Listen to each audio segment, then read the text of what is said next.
உங்கள் சத்யாவில் குளு குளு ஏசி ஆஃபர். இன்ஸ்டாகிராம், வாட்ஸ்அப் தகவல்களை கண்மூடித்தனமாக நம்பாதீர்கள் என திமுக எம்பி கனிமொழி கருணாநிதி தெரிவித்துள்ளார். கோவை மாவட்டம் பேரூர் மாதம்பட்டி பகுதியில் நடைபெற்ற திருமண நிகழ்ச்சியில் திமுக துணை பொதுச் செயலாளர் கனிமொழி கருணாநிதி கலந்து கொண்டு பேசினார். மணமக்களை வாழ்த்திய அவர், இருவரும் உயர்கல்வி பெற்றவர்கள் என்று குறிப்பிட்டு, இன்றைய சமூகத்தில் பெண்களுக்கு கல்வி மற்றும் தொழில் தேர்வு செய்யும் உரிமை கிடைத்திருப்பது பெரிய முன்னேற்றம் என்று தெரிவித்தார். இந்த நிலை உருவாக தந்தை பெரியார் உள்ளிட்ட திராவிட இயக்க தலைவர்கள் நீண்ட காலமாக போராடியதன் விளைவாகும் என்றார். தொடர்ந்து பேசிய அவர், சமூக ஊடகங்கள் மூலம் பரவும் தகவல்களை மக்கள் கண்மூடித்தனமாக நம்பக்கூடாது என்றும், எந்த தகவலாக இருந்தாலும் அதன் உண்மைத்தன்மையை ஆராயும் பகுத்தறிவு அவசியம் என்றும் வலியுறுத்தினார்.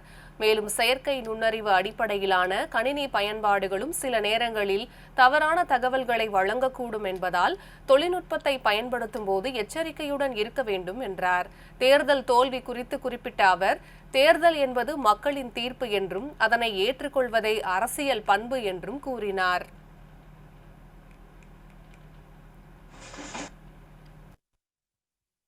இது அரசியல் தாண்டி எல்லா விஷயங்களிலும் உங்களோட ஹெல்த்தை எடுத்துக்கிட்டிங்கன்னா உங்களுக்கு நிறைய பேர் இன்னைக்கு இன்ஸ்டாகிராமில் அட்வைஸ் பண்ணுவாங்க, ஒரு குடும்பத்தை எப்படி நடத்துறது அப்படின்னு நிறைய செய்திகள் உங்களுக்கு, நிறைய பரப்புரைகள் உங்களுக்கு சொல்லப்படும். குழந்தையை எப்படி வளர்க்குறது அப்படின்னு பல செய்திகள் ஒவ்வொரு நாளும் வரும். எதை சாப்பிடலாம், எதை சாப்பிடக்கூடாது, எது உடம்புக்கு நல்லது, அப்படிப்பட்ட செய்திகள் வரும் பொழுது, ஏன்னா திஸ் இஸ் பிகம் ஆக்சுவலாக இன்ஃபர்மேஷன் ஏஜ் அப்படிங்கிறத தாண்டி இன்றைக்கி நாம் நின்று கொண்டு இருக்கிறது மிஸ்இன்ஃபர்மேஷன் ஏஜில் நம்ம நின்றுட்டுருக்கோம்.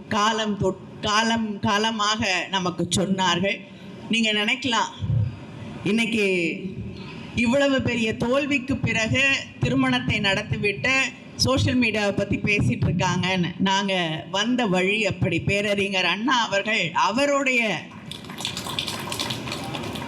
தோல்விக்கு பிறகு எல்லாரும் அவருக்கு ஆறுதல் சொல்ல தேடிக்கொண்டிருந்தார்கள்.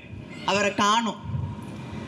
கொஞ்ச நேரம் பொறுத்து வந்தவர் இடம், எங்கே உங்களை தேடிட்டு இருந்தோம் அப்படின்னு சொன்னோன்னா, இல்லை தேர்தல் முடிவு வந்தவுடன் பட்டினத்தார் படம் வந்திருக்கிறது, பார்க்க போய்விட்டேன் என்றாராம்.